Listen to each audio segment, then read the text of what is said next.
কেমন করে তোকে ডাকতে হয় তা আমি জানি নে রে মা। আমি মুখ্য সূক্ষ্ম মানুষ, আমি যে কিছুই জানি নে। তুই আমাকে বলে দে যে কিভাবে তোকে ডাকতে হয়, শিখিয়ে দে আমায়। তোর মনটা কেমন জানিস? শুকনো দেশলাই কাঠির মতো। তুই চাইলেই আমাকে পাবি, আমাকে ডাকলেই আমি আসবো। আমার যে তোকে না দেখতে পেয়ে খুব কষ্ট হচ্ছে রে মা। কবে আমি তোকে দেখতে পাবো? আমাকে তুই বলে দে মা, আমাকে তুই বলে দে মা। মা, মা, ও মা, এই কোথায় গেলি তুই? দেখা দে মা, আমায় দেখা দে মা, আমায় দেখা দে।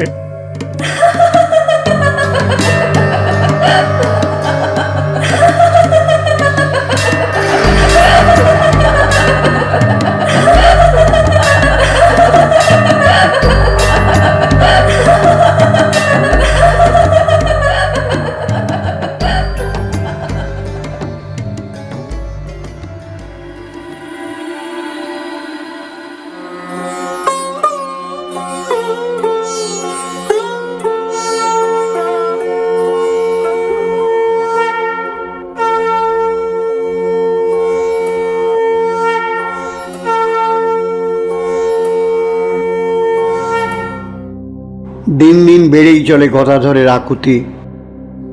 সে যেদিন মায়ের পুজোর ভার নিয়েছে সেই দিন থেকে এই আকুতি শুরু। দাদার মৃত্যুর পর থেকে শুরু হয়েছে তার ঈশ্বর তৃষ্ণা। মায়ের পুজো যখন সে করে তখন মায়ের পাষাণময়ী প্রতিমার মুখের দিকে চেয়ে চেয়ে তার যেন রাস মেটে না। মাকে যখন মালা চন্দন পরায় তখন গায়ে হাত দিয়ে সে দেখে কই কই পাথরের মতো ঠান্ডা গা তো নয়, যেন প্রাণের উত্তাপ জড়িয়ে আছে এতে। কিন্তু কেন মা তার সঙ্গে কথা বলছেন না? ওই প্রতিমা থেকে বেরিয়ে এসে মা একা শুনে বসছেন না কেন তার সঙ্গে? মা, মা গো, জব ধ্যানে কি কিছু ভুল করেছি মা? মন কি ঠিক মতো লাগছে নে? যখন ধ্যানে বসি তখন তো তোকে দেখতে পাই, চোখ খুলে কেন পাই না মা? মা, মা গো মা, আমার দেখা দে মা, দেখা দে মা। তুই রামপ্রসাদকে দেখা দিয়েছিস, কমলাকান্তকে দেখা দিয়েছিস, আমাকে তুই দেখা দিবি নে? এত কাঁদছি তবু কি তোর দয়া হয় না রে পাশানি? দেখা দে মা, দেখা দে। আজ যে আমি পারিনি এই জ্বালা সহ্য করতে রে মা, দেখা দে আমায়। কোনদিন মামা বলে সমধি শ্যামায়, কহেন কাকুতি করি হৃদি বেদনায়। বিদরিছে হিয়া মাগো তোমারে নাহেরি, দুঃখী ছেলে কেঁদে বলে দেখো দয়া করি। রামপ্রসাদে কৃপা কেমনে করিলে, আমি কি কে হই নই সেই একা ছেলে। কোনদিন পূজা সঙ্গে শ্যামা গুণগান, করিয়া হইতো তার আকুল পরাণ। ভাসিয়া যাইতো বক্ষ নয়নের জলে, কাকুতি মিনতি কত শ্যামা পদতলে। বিরহ যাতনা এত কে করে কিনারা, অবশেষে হইতেন বাহ্য জ্ঞান হারা। এমনটাই বর্ণনা আছে শ্রী শ্রী রামকৃষ্ণ পুঁথিতে। দিনের পর দিন শুধু এই কান্না। গদাধর কখন খায় কখন ঘুমোয় তার কিছু ঠিক নেই। হৃদয় যথাসাধ্য চেষ্টা করে মামাকে সামলাতে, কিন্তু সব সময় সেও পেরে ওঠে না।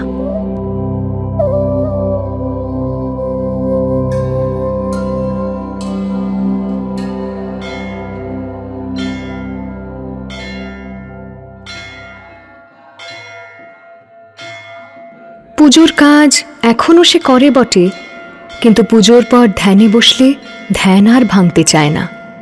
আরতি করতে করতে মায়ের মুখের দিকে তাকিয়ে তার চোখ দিয়ে জল পড়তে থাকে। আরতি আর শেষ হতে চায় না। এখানে মন্দিরে প্রভু দেব ভগবান, তেজস্বী তপস্বী সমবর্ণ দীপ্তিমান। মহাক্রমে বৃহৎ আরতি এক করে, গুরুভার ঘণ্টা প্রভু ধরেন অপরে। আলো করে শ্রীমন্দির করেন আরতি, দেখো মন এবে কিবা প্রভুর মূরতি। ভক্তগণ মনোলোভা শোভা নিরূপম, উপমায় কিছু নাই আঁকিতে অক্ষম। হয় ক্লান্ত কলেবর যত বাদ্য করে, বাজাইতে বহুক্ষণ হাত গেল ভরে। শব্দ গেল স্তব্ধ হয়ে ঘর্মে আর্দ্রকায়, প্রভুর আরতি ঘণ্টা তবু না ফুরায়। ঘোর ঘন ঘন শব্দে ঘণ্টা বেজে চলে, হেলে দুলে আরতি দক্ষিণ করে খেলে। অবিরাম চলিতেছে আরতি অতুল, বাহ্য নাহি প্রভু যেন কলের পুতুল। রক্তিম বরণ মুখ মণ্ডলে বেড়ায়, উচ্চ রবে মামা রব পাগলের প্রায়। অবশেষে জড়বৎ বাহ্য হারাইয়া, হৃদয় বাহিরে আনে যতনে ধরিয়া। এই মতো প্রায় হয় আরতির কালে, না বুঝিয়া লোকজনে উন্মত্ততা বলে। মা গো, মা আমার, এই যে আরতি করলুম মা, দেখ না আরো একটা দিন তো চলে গেল। তার মানে তুই তো জানিস যে দিনটা বৃথা গেল, তাতে আমার কত কষ্ট হচ্ছে। আর কটা দিনই বা আমি বাঁচব রে মা, মানুষের আয়ু যে পদ্ম পাতায় জল। তবু আরো একটা দিন তুই নিয়ে নিলি মা, দেখা দিলি নে। আমার কান্নায় কি জ্বললাই রে মা, আমার কান্নায় কি জ্বললাই? কোথায় গেলি রে মা তুই? কোথায় গেলি রে মা? কোথায় গেলি রে মা? তোমার মা নেই বুঝি বাবা? আহা, এই এতটুকু বয়সে মাকে হারিয়ে ছেলেটা কত কষ্টই না পাচ্ছে। বাবা, ও বাবা, কেঁদোনি গো, আর কেঁদোনি। আপনি কে মা? ও, মন্দিরে পুজো দিতে এসেছেন বুঝি? হ্যাঁ বাছা, এই ছেলেটিকে তুমি চেনো? এর মা মারা গিয়েছেন বুঝি? আহা গো, শোকটা বাচ্চার বড্ড নেগেছে। কেমন হাপুস কাঁদছে দেখো। কিসে মরেছে গো ওর মা? ও, আপনি কিছু ভাববেন না। মামা মানে উনি আমার মামা কি না, ও মামা অমন কাঁদে, আবার ঠিক হয়ে যাবে। আমার যা দেরি সহ্যি হচ্ছে না রে মা। আর কবে তুই দেখা দিবি আমায়? আমি মুখ্যু, আমি পুঁথি পড়িনি, আমি মন্তর জানিনি, তাই কি তুই আমাকে দেখা দিবি নি মা? হ্যাঁ, ও কি বলছে কিছুই যে আমি বুঝতে পারছি না বাচ্চা। মায়ের শোকে বুঝি ওর মাথাটাই খারাপ হয়ে গেছে, তাই না? মামা, ও মামা, আর কেঁদুনি কো মামা, আর কেঁদুনি। লোকজন সব অকথা কুকথা কইছে যে। চলো মামা চলো, আপনি পুজো দিন গে মা, পুজো দিন। এই তো মামাকে আমি নিয়ে চললুম, আপনি পুজো দিন। গদাধরের অবস্থার কথা মন্দিরে গোপন ছিল না। মন্দিরে তো অনেক লোক, তারা নিজেদের মধ্যে ছোট ভরচা যে খ্যাপামির কথা আলোচনা করত। মথুরবাবু সেসব কথা আগেই শুনেছিলেন। বেশ কয়েকবার কথাটা কানে ওঠার পর একদিন তিনি তার পুজো দেখতে এলেন। তিনি দেখলেন পুজোর ঘর একইভাবে গোছানো, প্রতিটি জিনিস ঠিক মতো রাখা আছে। শুধু ছোট ভরচাজকে তার একরকম লাগলো না। পুজো শুরুর আগে সে নিজের মাথায় ফুল রাখল, তারপর সে ধ্যানস্থ, চোখের পাতা স্থির, দেহ স্পন্দনহীন। মথুরবাবু দেবীর দিকে তাকালেন। মা হাসছেন। প্রতিমায় কি এত ঐশ্বর্য ধরা দেয়? এ যে সত্যিই দেবী।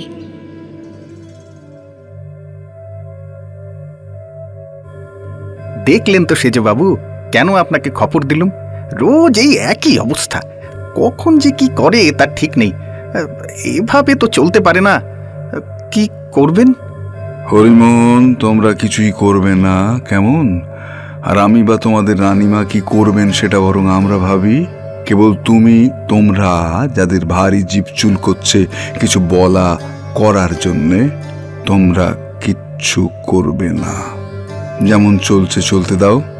আমি আজই মায়ের সঙ্গে কথা বলছি, একটা ওয়ার্নিং দিচ্ছি, কথাটা মনে রেখো। ছোট ভরচাজকে যেন কেউ কিচ্ছু না বলে। সকলকে বলে দেবে আমার এই আদেশের কথা। ওকে পুজো চালিয়ে যেতে দাও। গদাধরের গুরু কেনারাম ভট্টাচার্য তাকে দীক্ষা দেওয়ার পর থেকেই নিরুদ্দেশ হয়ে যান। দেবীর প্রতি এই অনন্ত আকুতি যখন গদাধরের মধ্যে জাগতে শুরু করেছে, তখন সে একেবারে একা, বয়স মাত্র 20। ঐশ্বরিক কথা আলোচনা করার কোনো লোক নেই, দাদাও আর বেঁচে নেই, গুরুকেও সে বহুদিন দেখেনি। তাই সে অনন্ত বিশ্বাসে মা ভবতারিণীকেই আঁকড়ে ধরে। মা ছাড়া আর কোনো দিকে তার মন থাকে না। মন্ত্র নয়, তন্ত্র নয়, শাস্ত্র নয়, কোনো সাধনার পথে নয়, শুধু অন্তরের আকুতি দিয়ে দেবীর দর্শন লাভের চেষ্টা করতে থাকে সে।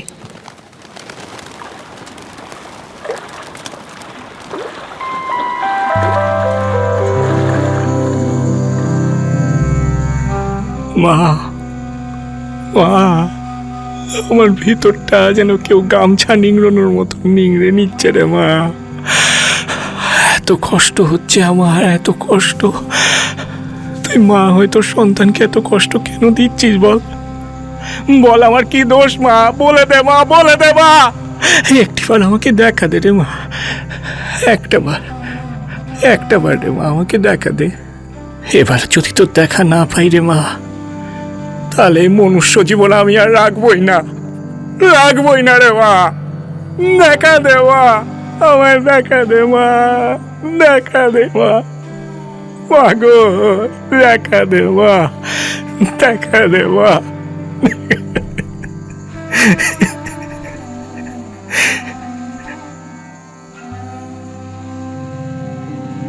মাগো আনন্দময়ী, নিরানন্দ করুণা, তোমার দুটি চরণ বিনে আমার মন, দুটি চরণ বিনে আমার মন অন্য কিছু আর জানে না।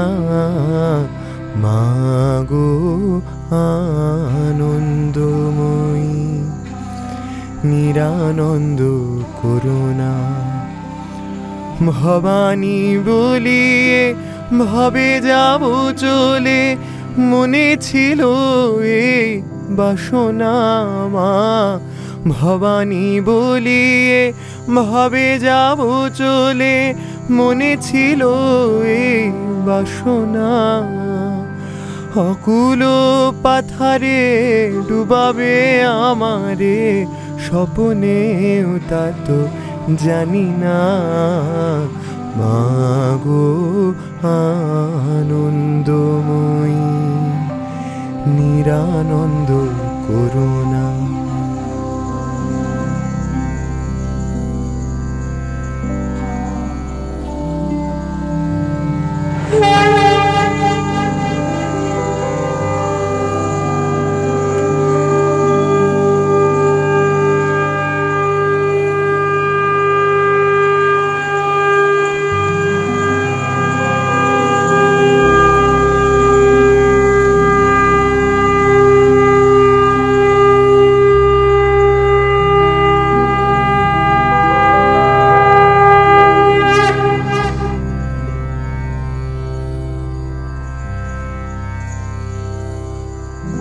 গীতার 11 অধ্যায়, যার শেষে শ্রীকৃষ্ণ অর্জুনকে বলেছিলেন একমাত্র ভক্তি শক্তিতেই তার বিশ্বরূপে দর্শন পাওয়া যায়।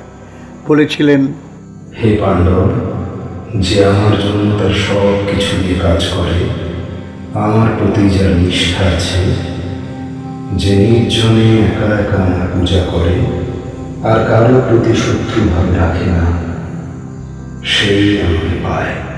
কৃষ্ণভক্ত পরিবারের ছেলে গদাধর শ্রীমদ্ ভাগবতের এইসব কথা তার বাপদাদার মুখে শুনে শুনেই বেড়ে উঠেছে। ত্রেতাযুগের দেবতা রামচন্দ্র আর দাপর নেতা কৃষ্ণই তার বাবার চির আরাধ্য। ক্ষুদিরাম চট্টোপাধ্যায় চলে গিয়েছেন 1843 সালে 68 বছর বয়সে। তখন গদাধর মোটে 8 বছরের। তবু বাবার বিশ্বাস আর সম্পূর্ণ নিবেদনের জগৎটি তার মনে আছে বেশ। সেই বাবার দেখানো পথ ধরেই গদাধর এখন মন প্রাণ ঢেলে শুধু মা মা করে মাকে ডেকে চলেছে।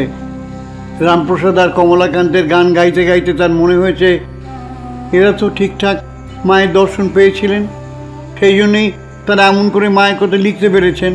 তাদের মধ্যেই হতে চায় সে, কিন্তু কেন পারে না।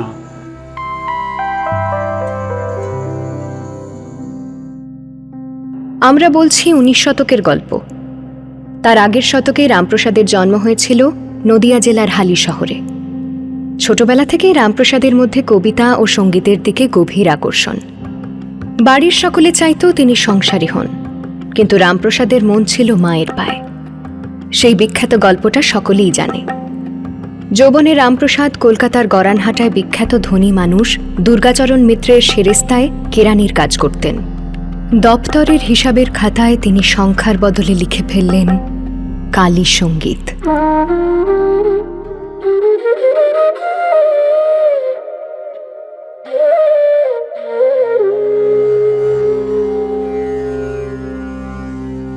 আমি নিমখারাম নই শঙ্করী, নিমখারাম নই শঙ্করী, দেও মা তো বিলদারি, আমায় দেও মা তো বিলদারি।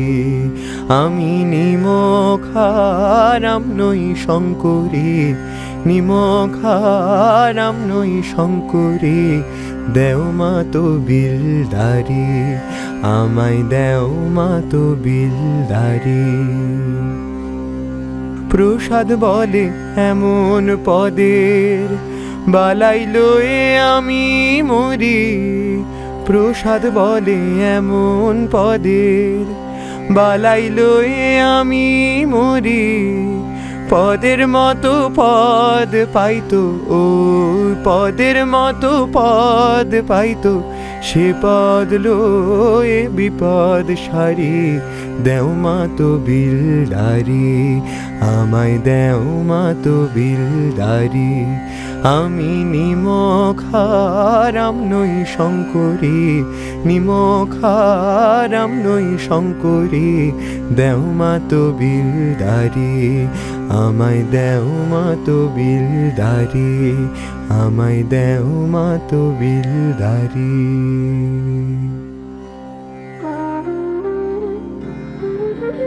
চাকরিটা গেল, কিন্তু মুর্শিদাবাদ নবাবের রত্নভাণ্ডারের জহুরি দুর্গামিত্তির মশাইয়ের হিরে চিনতে ভুল হয়নি।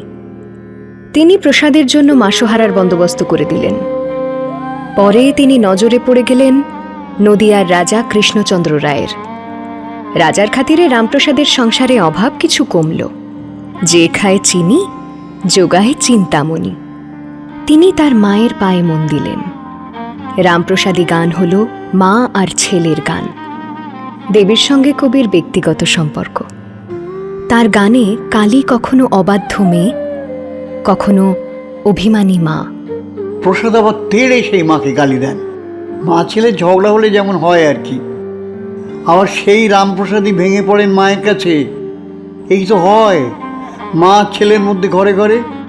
এভাবেই একটি গানও কি কোনো কাগজে তালপাতায় না লিখে রামপ্রসাদ হয়ে উঠেছিলেন এমন এক মায়ের আদরের পেশাদ, যার গান বেঁচে গেল যুগের পর যুগ, বই হয়ে বেরোনোর অনেক আগে থেকেই।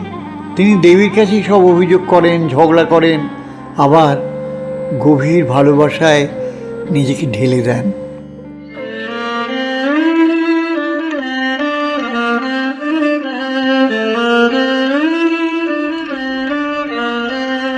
অন্যদিকে কমলাকান্ত ভট্টাচার্য মা কালীর ভক্ত সাধক। রামপ্রসাদ সেনের পর যাঁরা শাক্তপদাবলীকে নতুন গভীরতা ও দার্শনিক মাত্রা দিয়েছেন, তাদের মধ্যে কমলাকান্ত এক অনন্ত প্রতিভা। রামপ্রসাদ যেমন ভাবের ঘরের কবি, কমলাকান্ত সেখানে শাস্ত্রজ্ঞ পণ্ডিত। কমলাকান্তের জন্ম হয়েছিল নদিয়া অঞ্চলে, সম্ভবত নবদ্বীপ বা তার আশেপাশের কোনো গাঁয়ে। ছোট থেকেই তিনি সংস্কৃত শাস্ত্র, তন্ত্র ও বেদান্তে পারদর্শী ছিলেন। তবে জীবনের প্রকৃত মোড় আসে যখন তিনি কালী সাধনায় দীক্ষিত হন এবং সংসারে জীবন থেকে ক্রমে সরে গিয়ে সম্পূর্ণভাবে সাধনামুখী হয়ে ওঠেন।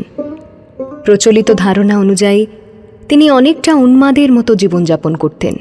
অল্প আহার, অনিয়মিত বাসস্থান এবং গভীর ধ্যানে ডুব দিতেই সবচেয়ে একান্ত হয়ে যেতেন সাধক কমলাকান্ত। তাঁদের গান গাইতে গাইতেই গততর একেবারে ক্ষেপে উঠেছিল মায়ের একটু দর্শন পাবে বলে। আর যত বাড়ছিল তার এই উন্মত্ততা, দক্ষিণেশ্বরের মন্দির চত্বরে তত বাড়ছিল তাকে নিয়েই জল্পনা আর বিদ্রুপ।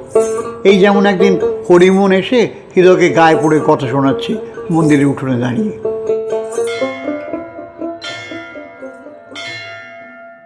ওহে ওহে ও ঋতু ভট্টাচার্য, এই শোনো শোনো, তোমার খ্যাপা মামার কি খবর গো? কেমন আছে সে ইদানিং? খবর আবার কি? মামা তো ভালোই আছে। কেন বলুন দেখি? ও, মামা আজকাল মা মা বলে কাঁদে, তাই শুধুচ্ছেন না? তা মামা তো চিরকালই ভাবের ঘরের লোক। এখন মন দিয়ে মায়ের পুজো করে কিনা, তাই যখন একটু ভাব আসে তখন কাঁদে, এই আর কি। মন দিয়ে মায়ের পুজো? আর আমরা সবাই পুজোর নামে দেই নাচে নাকি? হে, এই শোনো ভট্টাচার্য, রানীমা সেরেস্তায় কাজ করে আমি চুল পাকালুম, তুমি আমাকে বেশি বোঝাতে এসো না। ওই ওই দেখো, তোমার মামা এদিকেই আসছে। মুখখানা দেখেছো কেমন লাল হয়ে আছে? চোখ দুটো দেখো, যেন কাউকে দেখতেই পাচ্ছে না। বুকটাও আজকাল কেমন লাল লাল লাগে। সত্যি কথা বলো দেখি, তোমার মামা কি মদ ধরেছে নাকি? হে, কাপালিক হবে? হ্যাঁ, মামা মদ? ছি ছি ছি ছি ছি ছি, ও কি কথা? হ্যাঁ, কানে শোনাও যে পাপ। কানে শোনাও পাপ? ওই দেখো কোথায় যেতি কোথায় যাচ্ছে দেখো। মামা আজকাল বারে বারে গঙ্গা চান করে, তাতে। আচ্ছা, আপনার খেতি কি বলুন তো হরি কাকা? গঙ্গা চান তো ভালো। আর আপনি মামার কথা আমাকে এত জিজ্ঞেস না করি রানীমা সেজবাবুকে বললেই তো পারেন। শুনেছি আপনি তেমনটাই করেন। সেজবাবুকে আর রানীমাকে তুপ করেছেন তোমার ওই মামা। তারা কি আর আমার কথা কিছু শুনতে চান? তবু আবার সেজবাবুকে খবর দেবো আমি। হ্যাঁ, যাই দেখি, মেলা কাজ পড়ে রয়েছে। সেই হলো গিয়ে আসল কথা। সেজবাবুর কাছে সুবিধে করতে না পেরে এখন এসেছেন আমাকে জ্ঞান দিতি। মামা, বলি ও মামা, এই তো ভোরবেলা নাইলে একদণ্ড বেলা যেতি না যেতি আবার চানে যাচ্ছ যে? রে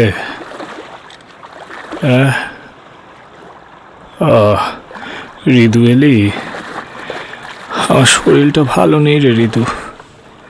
কদিন ধরে দেখছি আমার দেহটা জ্বালা করে, সব সময় গা যেন জ্বলছে, তাই চান করি।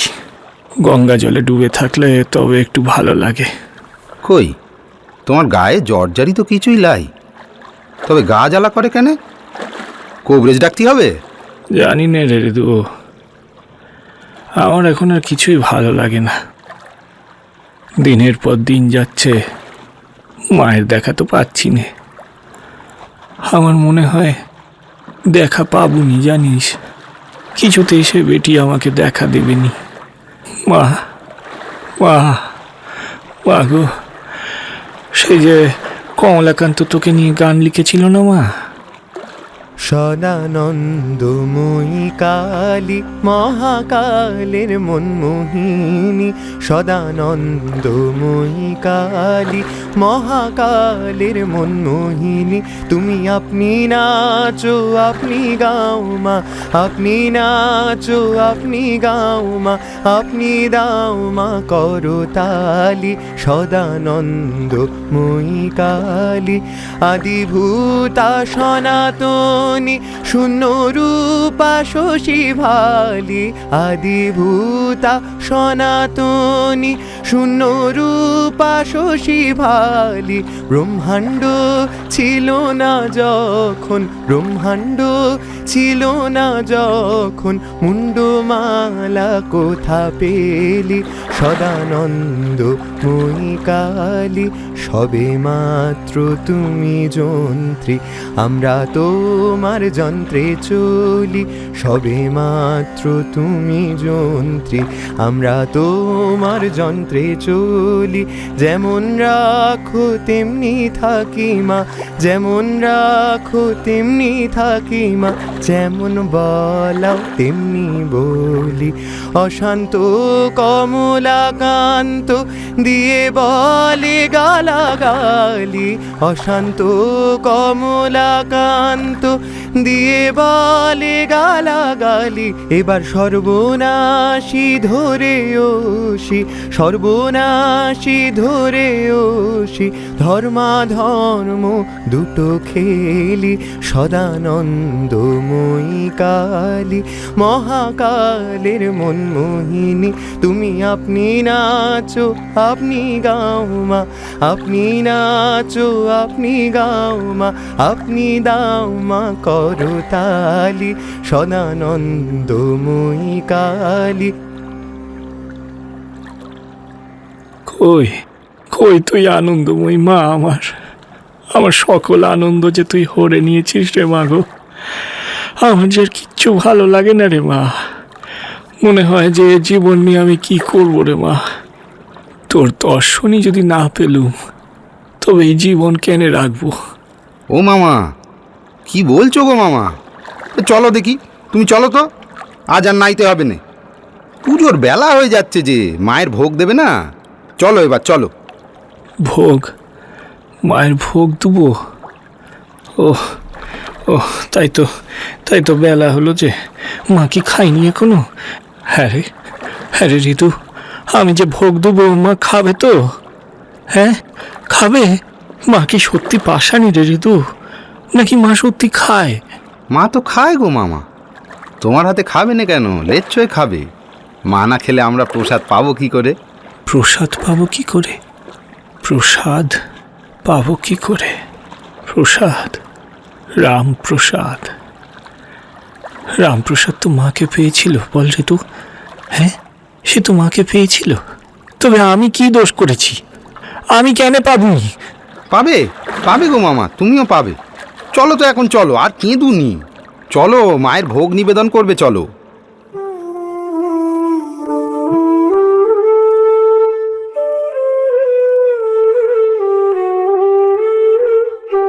হরিমোহন আবার মথুরবাবুকে খবর পাঠালেন, ছোট ভরচাজ ঠিকমতো পুজো করতে পারছেন না। মথুরবাবু অবশ্য এই অদ্ভুত পুজো পদ্ধতি আগেই দেখেছিলেন। গদাধর যে সাধারণ নন সে কথা মথুর আগেই আন্দাজ করেছিলেন তার বিচক্ষণতা দিয়ে। মন্দিরে তার পুজো দেখার পর থেকে তার মনে ধারণা হয়েছিল যে এই পূজাই সত্য পূজা। তিনি একটু বিচলিত হলেন না। খবর গিয়েছিল কিন্তু রানীর কানেও।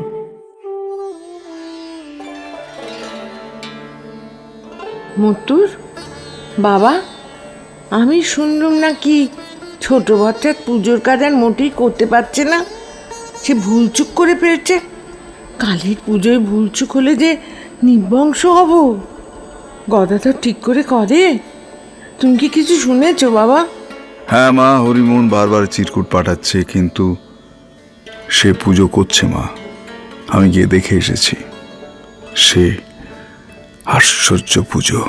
বুঝতে পারলুম না বাবা, আশ্চর্য পুজো সে কি রকম?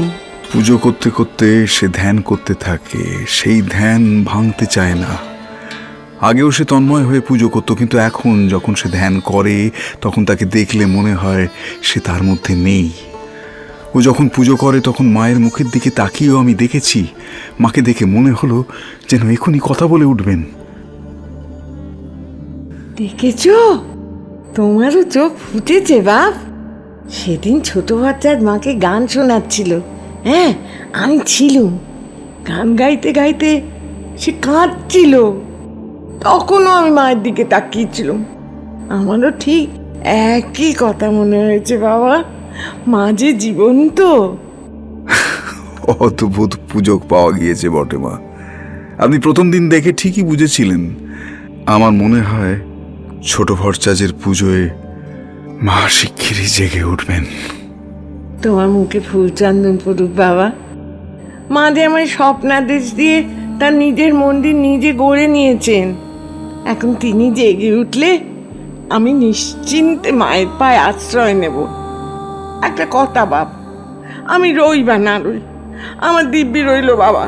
ছোট ভট্টাচার্যকে কেউ যেন কিছু না বলে, তাকে যেন কেউ না জ্বালায়, সে তুমি দেখো কিন্তু। ও নিয়ে ভাববেন না মা, তাকে কিচ্ছু বলতে কারো সাহস হবে না। আমি আগেই সকলকে বলে এসেছি।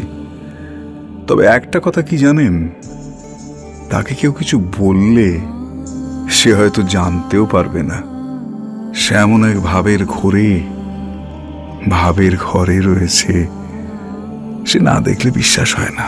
জানি বাবা, আমিও দেখেছি। আমি ছোট বাচ্চাদের ভাগ্নেকেও বলেছিলুম ওকে দেখে শুনে রাখতে।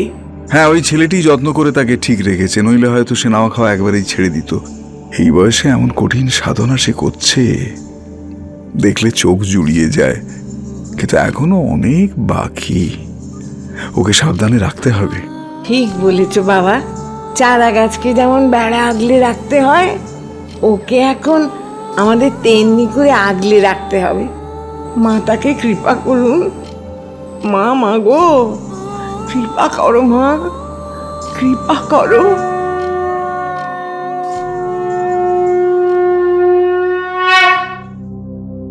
শ্রী শ্রী চণ্ডীতে বলা হয়েছে দেবী দুর্গা এসেছিলেন মহিষাসুরকে বধ করতে।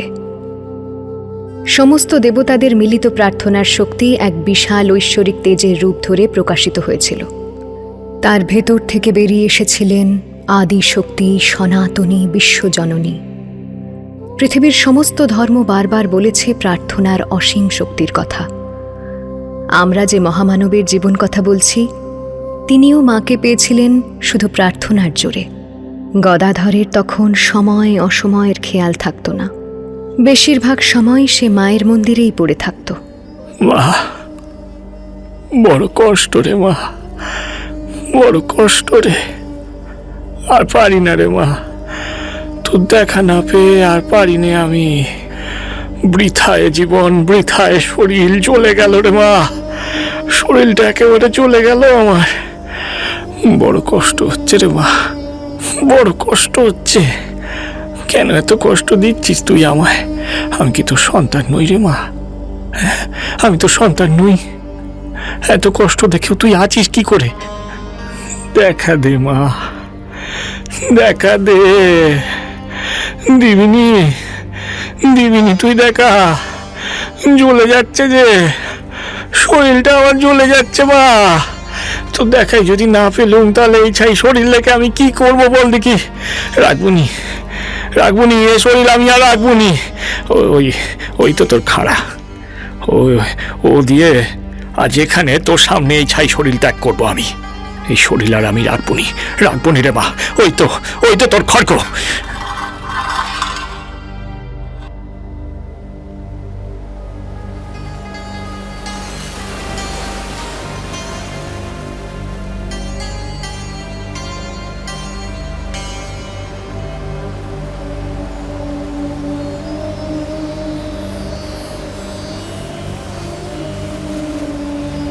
কি ঘর কোথায়? মন্দিরটা কোথায় গেল?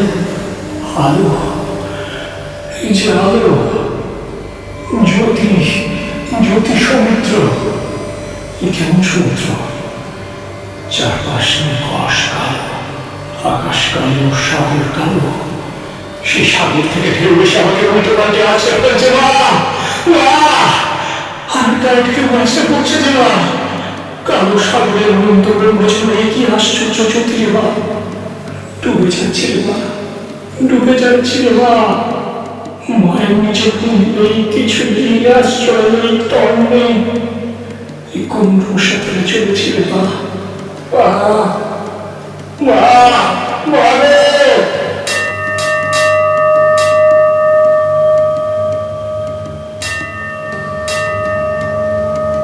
एवि स्तवैश्च मां नित्यं स्तोष्यते यः समाहितः तस्सहं सकलं बाधां नाशयिष्यामि संशयम्।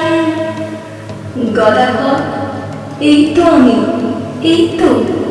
আর ভয় নেই, আর দুঃখ নেই। আমি এসেছি, এই তো এসেছি। আয়, এবার আমার হাত ধর।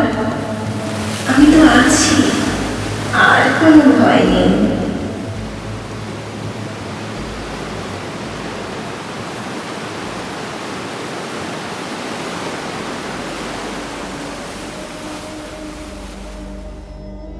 গদাধর জ্ঞান হারালো।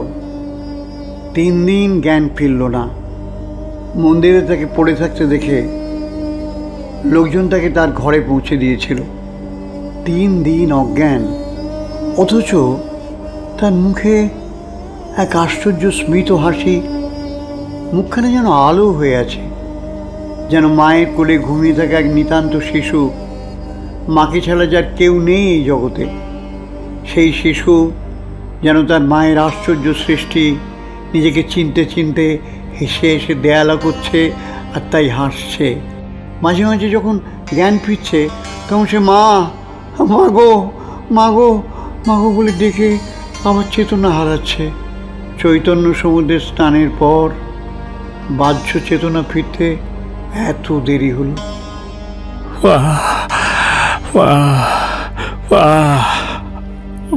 মাগো, মা, আমি আর কোথাও যাবনি মা, আমি এখানেই থাকবো মা, তোর কাছে থাকবো মা, সব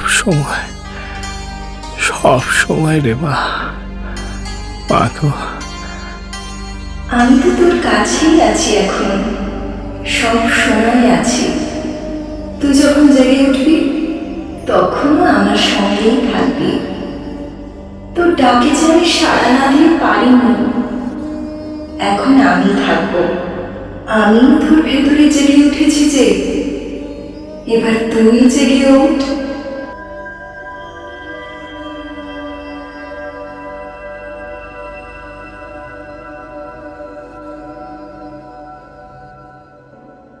তুই থাকবি, আমি যখন খুশি তোকে দেখতে পাবো। মা, গো, কত কৃপা তোর মা, কত কৃপা রে মা। মামা, ও মামা, তুমি কি শুনতে পাচ্ছ আমার কথা? ও মামা। হ্যাঁ রে ঋতু, শুনতে পাচ্ছি তো, শুনতে পাবনি কেন? হ্যাঁ, জ্ঞান ফিরেছে তাহলে। বাপরে, কি ভয়টাই না পেয়ে গেছিলুম আমি। কবরেজ মশাইকে একবার খবর দিকে যাই। কবরেজ মশাই কেন রে ঋতু?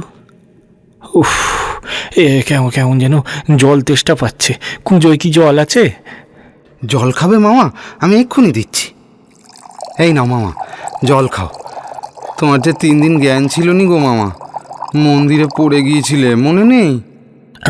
জ্ঞান ছিল নি বুঝি? ও, এই জানিস ঋতু, আমার অনেক রকম দর্শন হলো। কি যে দেখলুম তা জানি নে। আমি মুখ্য সূক্ষ্ম মানুষ, শাস্ত্র পড়িনি।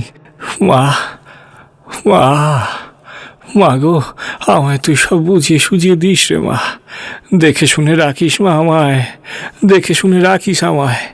জয় মা। তুমি ভালো করে সেরে ওঠো তো মামা। পুজোর কাজ তোমাকে ছাড়া মোটে চলছি নিজে। রানীমা তার বাড়ির পুরুত মশাইকে রোজ 8 দাঁড়ের নৌকা করে পাঠিয়ে দিচ্ছেন। সে মানুষটার কি জ্বালা বলো দেখি, হ্যাঁ? তিনি সেই জানবাজারের বাড়ির পুজো সেরে এখানে এসে আবার রাধাকান্তের সেবা করেন, আর আমি মাকে জল দেই। কিন্তু এমনভাবে কদিন চলবে গো মামা, বলো তো? তুমি সেরে উঠে আবার পুজো করবে তো? পুজো? কখন পুজো করতে হবে? মা, তুই কি আমার পুজোর জন্য বসে আছিস মা? পুজো তো করছিস, আমার পুজোর কি বিরাম আছে রে? পুজো তো হচ্ছে, হয়েই চলেছে তো। ঠিক বলেছিস মা, তুই ঠিক বলেছিস। পুজো তো হচ্ছে, পুজো হয়েই চলেছে।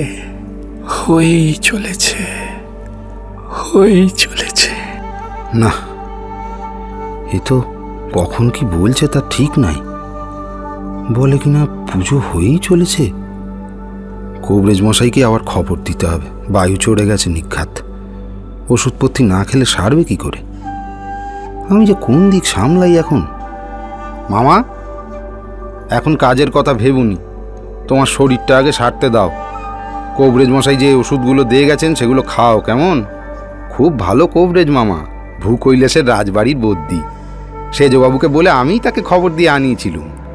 তার দেওয়া ওষুধ খেলে তুমি নিশ্চয় সেরে উঠবে। হ্যাঁ রে ঋতু, কবরেজ আমাকে দেখেছে। সে কি বলল রে? আমি যে আমার মাকে দেখলুম, তবে কি তা ভুল? আমার শরীরটাই খারাপ হয়েছে শুধু। ভুল কি ঠিক তা জানিনি মামা, কিন্তু তোমার 3 দিন ধরে যে জ্ঞান ছিল নি সে কথা তো ঠিক।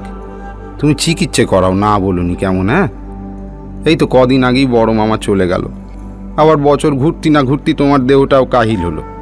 এবার যদি তোমার কিছু হয় তাহলে দিদাকে কামার পুকুরে গিয়ে কি মুখ দেখাবো বলো দেখি? ওষুধগুলো ঠিক করে খাও, কেমন? ওষুধ দিবি? তা দে না, দে। খাবুনি কেনে? ওষুধ খেলে যদি ভালো থাকি তা আর খাবুনি, দে। ভবের খেলা কিন্তু চলতেই থাকে। একবার দেবীর দর্শন পেয়ে দর্শনের আকাঙ্ক্ষা মিটে যায়নি গদাধরের। তার শরীরও বেশ খারাপ, গায়ের জ্বালা কমেনি, কবরেজে দেওয়া ওষুধ খেয়েও তার সারা দেহে জ্বালা। তার উপর মায়ের দেখা না পেলেই সে কাঁদতে থাকে, শিশুর মতো মাটিতে গড়াগড়ি দিতে থাকে, কাঁদে। ওয়াহ ওয়াহ ওয়াগো ওয়াগো ওয়াহ ওয়াহ ওয়াহ ওয়াহ। একটু ভালো থাকলে সে মায়ের মন্দিরে যায় পুজো করতে, কিন্তু মায়ের দর্শন লাভের আগে সে যদিও বা পুজোর কাজ কিছুটা করতে পারত, এখন আর প্রায় কিছুই পারে না। মা ভবতারিণীর মন্দিরের ছাদের আলিশায় যে ধ্যানমগ্ন শিবের মূর্তি আছে, তাকে দেখিয়ে সে নিজের মনকেই বলে, হয়েছে শিব ঠাকুর যেমন করে ধ্যান করছে অমনি করে ধ্যান করতে হবে। ওরকম করে মায়ের পাদপদ্ম চিন্তা করলে মা আবার এসে দেখা দেবে, দেবেই দেবে, দেবেই দেবে। ভারতীয় দর্শনে ভক্তির শ্রেষ্ঠ গ্রন্থ হিসেবে মনে করা হয় ভাগবত পুরাণকে। সেখানে আছে উত্তমো ব্রহ্ম সদ্ভাব ধ্যান ভাবস্তু মধ্যমা স্তুতির জপ অধমো ভাবো বাহ্য পূজা অধমাধমা। অর্থাৎ ঈশ্বরের সঙ্গ লাভই হল শ্রেষ্ঠ পূজা, ধ্যান তার পরের স্তর, ঈশ্বরের স্তব, স্তুতি এবং নাম জপ অধম ভাবের পূজা, আর নিয়ম করে বাহ্য পূজা করা অধমেরও অধম। কিন্তু এই বাহ্য পূজা ঠিকমতো করতে না পারার কারণেই গদাধরের নামে নানা কলঙ্ক রটাচ্ছিল দক্ষিণেশ্বর মন্দিরের অন্যান্য কর্মচারীরা। কেবল মথুরবাবু আর রানী রাসমণি ছিলেন নিজেদের সিদ্ধান্তে অনড়। একদিন গঙ্গা স্নানে গিয়েছে গদাধর। স্নান করতে করতে শিবের গান গাইছিল সে। গাইতে গাইতে তার হঠাৎ মনে পড়ে গেল শিবের অপার মহিমার কথা। অমনি কী করলে জল থেকে সে উঠে ভিজে কাপড়ে দৌড়ে গেল শিবের মন্দিরের ওপর। ফর্সার সুন্দর দেহে লেগে আছে বিন্দু বিন্দু জল। দ্বাদশ শিব মন্দিরের একটিতে দাঁড়িয়ে শিব মহিম্ন স্তোত্র বলতে লাগলো গদাধর। महिम पाणंगते परम विदुषो यद् सदृशी स्तुतिर्ब्रह्मादीनमपि तद्वसन्नस्तै गिरः। চিৎকার করে শিবের নাম গান করছে সে। কোনো দিকে তার খেয়াল নেই, চারদিকে লোক জমে গিয়েছে, তার সেই বোধ পর্যন্ত নেই। মথুরবাবু সেদিন কুঠি বাড়ি দিয়েছিলেন, পরিমণ গিয়ে তাকে ডেকে আনলো ছোট ভট্টাচার্যের পাগলামি দেখাবে বলে। असीत गिरिसमं स्वथ कज्जलं सिंधु पात्रे सूरतरुबरु शाखा लेखनी पत्रमूर्पि लिखति यदि गृहीत्वा शारदा सर्वकालं तदोपि तब गुणनामीश परं न याति। মহাদেব গো, এই যে একেবারে সত্যি কথা বলেছে গো, সত্যি বলেছে। মা সরস্বতী নিজে যদি কলম ধরে তিনি নিজেও তোমার গুণের কথা লিখে শেষ করতে পারবেননি। আমি কি জানি, আমি কি বা পারি? তোমার গুণের কথা আমি কেমন করে বলবো? তোমার গুণের কথা আমি কেমন করে বলবো গো মহাদেব? হ্যাঁ, ওই ওই দেখুন দেখুন কি পাগলামি! চারদিকে লোকজন আছে, তার একটু হুঁশ করবে তো নাকি?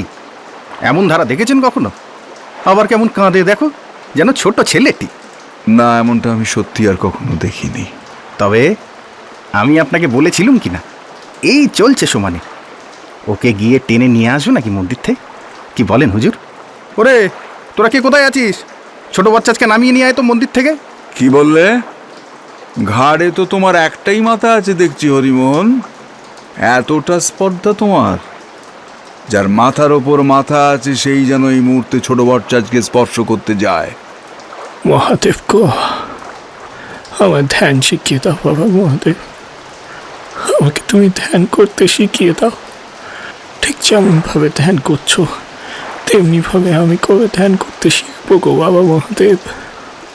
কবে আমি তোমার মতো ধ্যান করতে শিখবো গো মহাদেব? শিখবি রে শিখবি, তোর খুব জব ধ্যানে মন বসবে। আমি তো আছি, আমি তোর মন বসিয়ে দেবো ধ্যানে। তুই আমার মন বসিয়ে দিবি মা? তুই আমার মন বসিয়ে দিবি? তবে আমি যাই, তবে আমি তোর মন্দিরে যাই। কে গো, কে গো? ও সেজবাবু নাকি গো? এ কি, এখানে এমন মেলার মতন লোক কেন? ওরা কি সবাই তোমাকে দেখতে এসেছে নাকি গো? না, ওরা কেন এসেছে তা ওরাই জানে। তুমি নেমে এসো বাবা, নেমে এসো। হ্যাঁ গা সেজবাবু, ওরা আমাকে অমন করে দেখছে কেন গা? আমি কি বেসামাল কিছু করে ফেলেছি? না বাবা, তুমি স্তব পাঠ করছিলে যাতে কেউ তোমাকে বিরক্ত না করে, তাই আমি এখানে দাঁড়িয়েছিলাম। কিন্তু তুমি কি আমাকে আগে বাবা বলতে গো সেজবাবু? কই বলতেনি তো। যদি তোমায় বাবা বলে ডাকি তবে কি তুমি আপত্তি করবে ছোট বরচাচ? আমার ডাকতে যে ভারী ইচ্ছে করছে। আপত্তি? না না, আপত্তি করবো কেন? আপত্তি করবো না, তুমি ডাকো না, যা মন চায় তুমি তাই ডাকো। তুমি হলো গিয়ে আমার রসদদার সেজবাবু, আমার রক্ষক, আমার পালক। তুমিও আমার বাপ, আমিও তোমার বাপ। কেমন? এই রে, এই দেরি করিয়ে দিচ্ছে কেন গো পথ আগলে? মা গো, আমি আসছি তোর কাছে রে মা, আমি আসছি, আমি যাই গো সেজবাবু, আমি যাই। দাঁড়াও বাবা, একটু দাঁড়াও, তোমাকে একটা প্রণাম করি। তুমি মাকে ডাকলে মা নিশ্চয়ই আসবেন, আমি জানি তিনি আসেন তোমার কাছে। হ্যাঁ, মাকে ডাকি কি যাই, আমি মাকে ডাকি কি যাই। আসি গো সেজবাবু।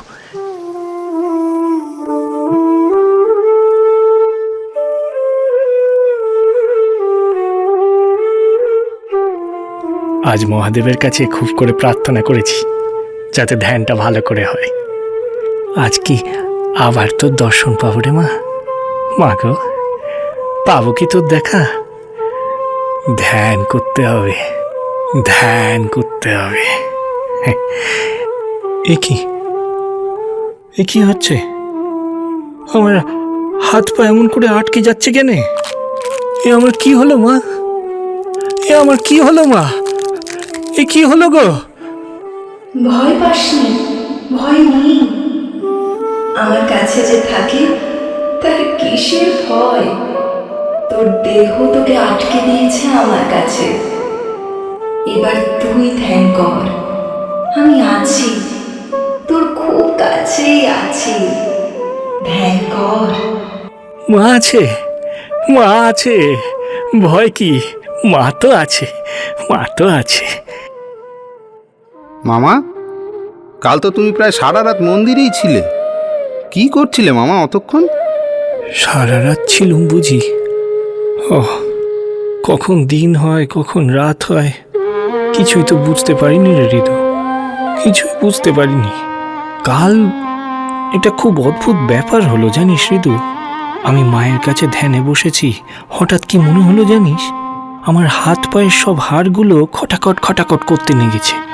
আর তারপর আমার দেহখানা কেমন যেন আটকে গেল, সে আর কিছুতেই নড়তে চড়তে পারিনি। তখন মা কি বলল জানিস? মা বলল যে ও কিছু লয়, ভয় পেতে মা বারণ করলে। আমিও মায়ের কথা শুনে ধ্যান করতে লেগে গেলুম। খুব ভালো ধ্যান হলো। আর তারপর যখন উঠলুম তখন মনে হলো যে মা যেন আমার সামনেই দাঁড়িয়ে আছে। ঘরে একটা পিদিম জ্বলছিল। আমি অনেক খুঁজলুম জানিস হৃদু, অনেক খুঁজলুম, মায়ের ছায়া পড়ে না। হৃদু জানিস, মায়ের ছায়াটা আমি খুঁজেই পেলুম না। তুমি আজ কবরেজি বড়িটা খেয়েছিলে তো সকালবেলা? কবরেজ মশাই ওই বড়িটা রোজ খালি পেটে খেতে বলে দিয়েছেন। তোর যেমন কথা, আমি কি বলছি আর তুই কি শুনছিস? মায়ের মহিমা তুই আর কি বুঝবি? হ্যাঁ, আমি কত কিছু দেখি, যখন ধ্যানে বসি তখন মাঝে মাঝে দেখতে পাই চারিদিকে তারার মতন বিন্দু বিন্দু জ্যোতি, ছোট ছোট তারার মেলা, কোথা থেকে কোথায় চলেছে তা কে জানে। কোথা থেকে কোথায় যে চলেছে তারা। আবার কখনো দেখি কেমন যেন ধোঁয়ার মতন, কুয়াশার মতন আলো। সে যে কোথাকার আলো তা বুঝতে পারি নে, কিন্তু আলো দেখতে পাই। আবার কাল দেখলুম গলানো রূপোর মতন আলোয় সারা পৃথিবী যেন ভেসে যাচ্ছে। এত আলো যে কোথা থেকে আসে আর কোথায় যে যায় তা কে জানে। আমার ধ্যান যখন ভাঙল তখন শরীরের হাড়গুলো আবার নিজের থেকেই আলগা হয়ে গেল। তখন চোখ মেলে কি দেখলুম জানিস? যে আলোয় পৃথিবী ভাসতে দেখেছিলুম, মন্দিরের মধ্যেও সেই একই আলো। কিছুক্ষণ সেই আলোর মধ্যে মনের আনন্দে বসে রইলুম আমি। আর তারপর সেই সব আলো মায়ের শরীরের মধ্যে ঢুকে গেল। তখন দেখলুম মা আমার জল করছে, জল করছে রে ঋতু। তখনই আমার মনে হলো যে মায়ের শরীরে ছায়া পড়ছে না তো। হ্যাঁ, অনেকক্ষণ হামাগুড়ি দিয়ে আমি মায়ের ছায়াটা খুঁজলুম জানিস, কিছুতেই খুঁজে পেলুম না রে ঋতু। মায়ের ছায়া নেই, ছায়া নেই। তোমার কথা যখন শুনি মামা, তখন কেমন ভয় ভয় লাগে জানো। আজকাল যখন মায়ের বেশ করি, তখন মায়ের গায়ে হাত দিতেও কেমন যেন ভয় করে। মন্দিরে ঢুকলে গা ছমছম করে, কেমন যেন গায়ে কাঁটা দেয়। মনে হয় আমি এমন একটা কোথাও গিয়ে দাঁড়িয়েছি যেখানে এখন আমার থাকার কথা লয়। খুব ভয় করে তখন। ধুস, কোনো ভয় নাই রে, কোনো ভয় নাই। ওসব আমার মায়ের ঐশ্বর্য। সে মা হলেও ঈশ্বরই কি না? হ্যাঁ, তাই সে যখন যেখানে থাকে সেখানটা ওরকম লাগে। ও তুই ভয় পাসনি, আমি মাকে বলবো খন যে তোকে ভয় না দেখাতে। গদাধরের পুজো ক্রমে আরও বদলে গেল। এখন সে একেবারে শিশু, মা ছাড়া সে আর কিচ্ছু বোঝে না। মহামায়ার সঙ্গে তার যত বায়না আর আবদার, এখন মাকে সে সব সময় সাক্ষাৎ দেখতে পায়। মা তার পাষাণময়ী দেহ ছেড়ে নেমে এসে তার সঙ্গে সঙ্গে থাকেন সারাক্ষণ। এই তো চেয়েছিল গদাধর। এখন সে মহা খুশি। মনের আনন্দে দেবীর এই লীলায় যোগ দেয় সে। পূজায় বড়ই রঙ্গ দিনে দিনে বাড়ে, ভক্তি প্রদায়িনী কথা শুনো ভক্তি ভরে। সচন্দন বিল্ল জবা দিতে শ্যামা পায়, থইতেন প্রভুদেব নিজেরও মাথায়। শ্যামার সেবার হেতু যত আয়োজন, ভাবাবেশে করিতেন আপনি ভক্ষণ। শ্যামারও নৈবেদ্য কভু ভাবেরও বিয়োভলে, সহস্তে তুলিয়া দেন খাইতে বিড়ালে। কখনো কখনো ভাবে বিভোর হইয়ে, নৈবেদ্যের নিবেদন পূজা না করিয়ে। কখনো আবেশ ভরে কহেন ফুকুরি, রোষ রোষ খাবি আগে নিবেদন করি। কখনো কহেন মৃদু হাস্য সহকারে, ওমা তুই খা আগে, আমি খাবো পরে। উফ, আর কত দেরি করবি বল দেখি? আমার বুঝে খিদে পায় না? কখন থেকে ভোগ বেড়ে দিয়ে গেছে। তোর পুজো চলছে তো চলছেই, চলছে তো চলছেই, শেষ যেন আর হয় না। একটু সবুর কর না রে বেটি, আর একটু সবুর কর।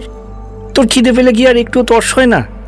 কত তো খাস রাত দিন, দিন রাত, তবু খিদে পেলে একটু সবুর করবি নি? না, সবুর করবো না, এক্ষুনি খাবো। এই আমি খেতে বসলাম, এবার চা করার তুই কর। আরে রে রে, কি করে দেখো, ভোগটা যে পরে নিবেদন করতে হয়, এ তো পুজোর নিয়ম তো তুই সবই জানিস। তবে কেন অমন ছেলে মানুষই করিস বল দেখি? আচ্ছা আচ্ছা, আমি এক্ষুনি নিবেদন করে দিচ্ছি। পুজো হলো নি, তার আগেই ভোগ নিবেদন।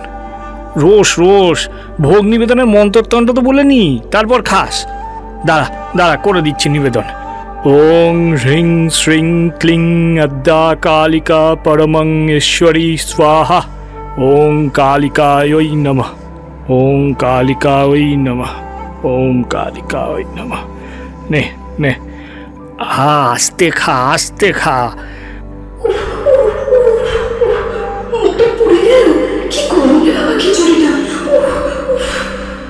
বললুম তখন তোকে আস্তে খেতে বললুম, কিন্তু আমার কথা তো তুই শুনলি নি। নে জল খা, খা খা, আস্তে করে জলটা খা দেখি। কর্পূর দেওয়া জলটা খেলে আরাম হবে, তোর আরাম হবে। খা খা। এই, তুই আমার আজ ভোগটা দিতে দেরি করলি কেন? আমি তো সেই কখন থেকে তোকে বলেছিলাম যে আমার খিদে পেয়েছে। সেদিন যখন বেড়াল সেজে এলাম তখন তো তুই আমাকে খাইয়ে দিয়েছিলি। ও কথা আর বলিসনি, সেদিন ঋতু আমাকে খুব বকেছে। ও তো তোকে দেখতে পায়নি, ও ভেবেছে বুঝি সত্যি বেড়াল। খুব ঠকে গেছে ঋতুটা। ওর খালি লোক লজ্জার ভয় কি না, ও কিচ্ছু বোঝেনি। আসবে দেখবি না এক্ষুনি, বলবে আমি পুজো করতে দেরি করলুম। আচ্ছা মা, তোর খাওয়া না হলে আমি কি এখান থেকে উঠে যেতে পারি বল দেখি? কাউকে বলিস না যেন, যারা বোঝে না তাদের সব কথা খুলে বলতে নেই, শুধু ভক্তদের বলবি, কেমন? আর খাবো না আমি, এবার তুই খা। আমি পরে খাবো তো, আমি পরে তোর প্রসাদ পাবো। এখন তুই খেয়ে নে, কেমন? তুই খেয়ে নে। না, আগে তুই আমার হাত থেকে এক গাল খা, তারপর আমি আবার খাবো। আয় না, আমি তোকে খাইয়ে দিই। আমার পুজো এখনো শেষ হয়নি মা, এখন কেমন করে খাবো? আচ্ছা আচ্ছা আচ্ছা, খাচ্ছি খাচ্ছি, তুই রাগ করিস নি মা গো, তুই রাগ করিস নি। কিন্তু আমি এখন খেলে তুই কেমন করে খাবি? এঁটো হয়ে যাবে যে। ছেলের এঁটো আমাকে খেতে আছে, ও তুই ভাবিস না কিছু। তুই খা, আমিও খাই, সব এক, সব একই, এক বই তুই নেই। কই রে, আয়, এই যে আমি খাইয়ে দিই, তুই খা। এই কি হলো, মাছের মুড়োটা ভেঙে খেতে পারছিস নে? নে খা বলছি। কেমন দৌড়ি পানা একটা চেহারা বানিয়েছিস, সাধারণত তার পাতা সেপাই আমার, এই চেহারা নিয়ে নাকি ধ্যানে বসবে।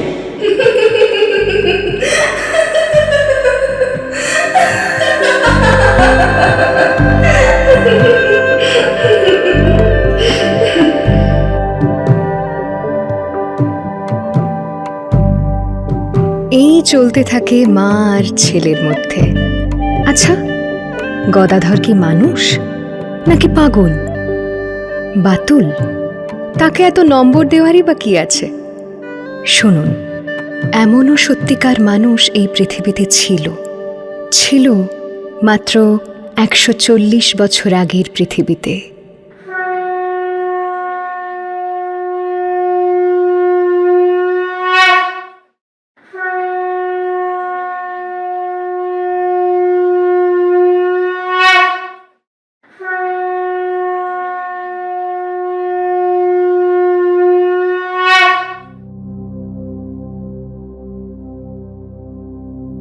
একশো 140 বছরেরও বেশি আগের একজন মানুষ কেন এখনো প্রাসঙ্গিক?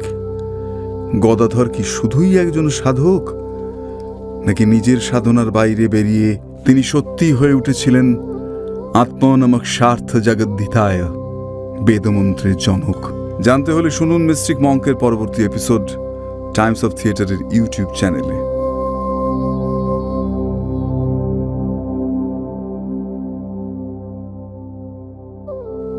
টাইমস অফ থিয়েটারে আজ আপনারা শুনলেন দ্য মিস্টিক মঙ্কের চতুর্থ পর্ব, an audio biography of Shri Shri Ramakrishna Paramahamsa. সৃজনে শিবাশিস বন্দ্যোপাধ্যায়, চিত্রনাট্য অভিসন্ধ্যা লাহিড়ী দেব, ভাষ্যপাঠে জগন্নাথ বসু ও শ্রেয়সী বন্দ্যোপাধ্যায়। শ্রী রামকৃষ্ণ পরমহংসদেব, সব্যসাচী চৌধুরী, ভবতারিণী আহেলি মসিদ, রানী রাসমণি উর্মিমালা বসু, মথুর মোহন বিশ্বাস, সুরজিৎ বন্দ্যোপাধ্যায়, হৃদয় ও শ্রীকৃষ্ণ অনির্বাণ দাস, হরিমোহন তন্ময় মজুমদার, মহিলা ভক্ত সহেলি মুখোপাধ্যায়। শ্রী শ্রী রামকৃষ্ণ পরমহংসদেবের গানে সৌম্যজ্যোতি দাস। Studio post